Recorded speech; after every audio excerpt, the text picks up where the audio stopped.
Halo, kali ini kita akan belajar tentang kesehatan reproduksi remaja bersama saya, Putu Novi Sulasni, Program Studi S1 Kebidanan ITEKS Bali. Reproduksi, apa itu reproduksi? Reproduksi adalah berasal dari kata re yang berarti kembali, produksi yang berarti membuat atau menghasilkan. Jadi reproduksi adalah suatu proses kehidupan manusia dalam menghasilkan keturunan demi kelestarian hidup.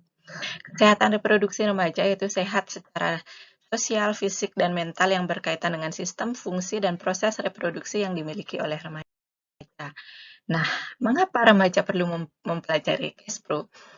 Agar memiliki informasi yang benar mengenai fungsi, peranan, proses reproduksi, dan memiliki sikap, tingkah laku bertanggung jawab mengenai proses reproduksi. Remaja. Yang dikatakan remaja yaitu mereka yang mencangkup usia 10 hingga 19 tahun dan belum menikah menurut Depkes RI 2001.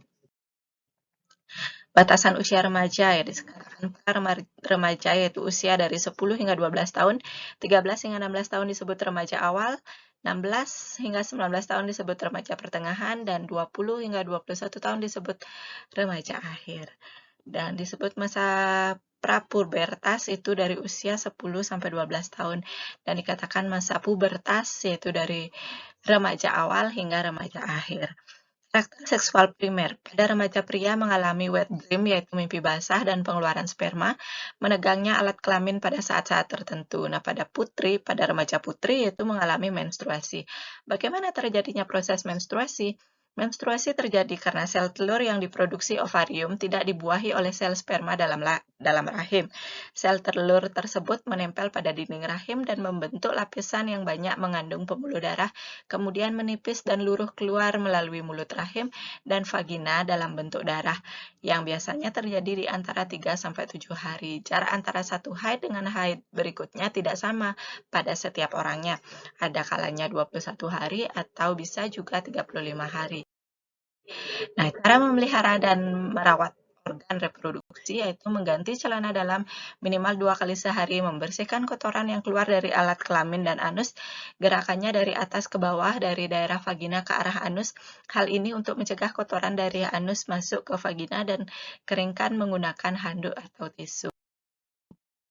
Tidak menggunakan air kotor, dianjurkan untuk mencukur atau merapikan rambut kemaluan, hindari celana ketat dan berbahan non-sintetik bagi perempuan dan laki-laki, tidak menggunakan pembilas vagina kecuali ada indikasi medis, jangan memakai pembalut tipis dalam waktu yang lama, pergunakan pembalut ketika menstruasi dan ganti paling lama setiap 4 jam sekali atau setelah buang air. Bagi perempuan yang sering keputihan, berbau, dan berwarna, harap memeriksakan diri ke petugas kesehatan. Bagi laki-laki dianjurkan disunat untuk kesehatan. Nah, organ reproduksi perempuan yaitu bagian luarnya terdiri dari bibir luar atau yang disebut labia mayora, bibir dalam disebut labia minora, klentit atau klitoris, lubang kemaluan terletak antara lubang kencing dan anus, rambut kemaluan dan tumbuhnya pada saat perempuan memasuki usia pubertas. Nah, bagian dalamnya yaitu ada vagina, mulut rahim, dua buah saluran telur yang disebut tuba falopi, dan 2 buah indung telur kanan dan kiri.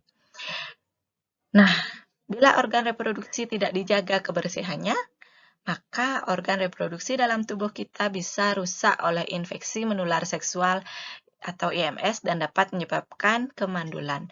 Apa yang mesti dilakukan? Jaga kebersihan organ reproduksi dan katakan tidak untuk berhubungan seks sebelum menikah. Selain dapat menyebabkan terkena PMS, juga diharamkan oleh agama. Nah, demikian presentasi dari saya tentang kesehatan reproduksi.